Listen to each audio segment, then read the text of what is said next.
Welcome to your friendly neighborhood historian, where we discuss just enough history to inform, intrigue, and entertain. I'm Bill Petro. The history of the Civil War. When was the first shot? What was the trigger that started the American Civil War? On April 12th, 1861, the first formal hostilities of the American Civil War occurred when Confederate troops attacked the military installation at Fort Sumter in South Carolina.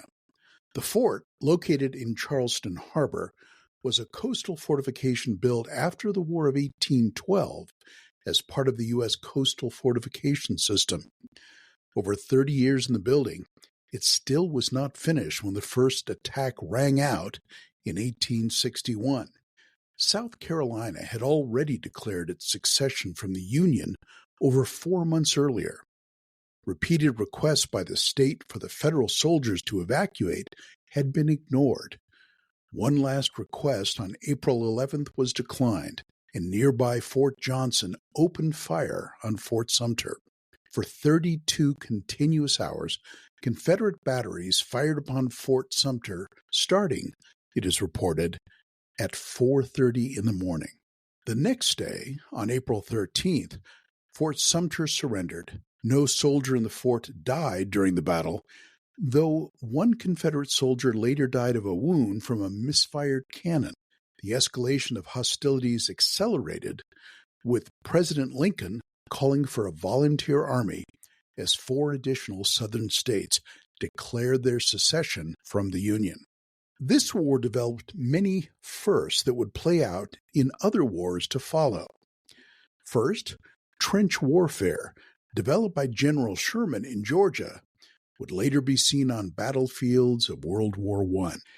Hand-crank-operated rapid fire guns, like the Gatling gun and the coffee mill gun, presaging machine gun warfare in World War I, allowed rapid shooting that could devastate an advancing line of soldiers. Finally, the use of electrified technologies like railroad trains, telegraph, and mines, as well as highly mechanized approaches like torpedoes, ironclad ships, and aerial observation, these all made their debut during the War between the States, or as it was called in the South, the War of Northern Aggression. But the most startling fact of the American Civil War, and perhaps the least appreciated, is that it was the deadliest of all the wars Americans had fought before or since. 620,000 soldiers, as well as an unknown number of civilian deaths, occurred between 1861 and 1865. That's about the population of modern Boston. Why so many? It's because casualties on both sides were counted as American deaths. In the North, 1/10 of the adult male population under 45 died. But in the South, it was almost 1/3 of the white males. The Reconstruction period after the Civil War would last well over a decade. Thank you for listening. I'm Bill Petro, your friendly neighborhood historian. You can find more details on this topic and others at my website at billpetro.com.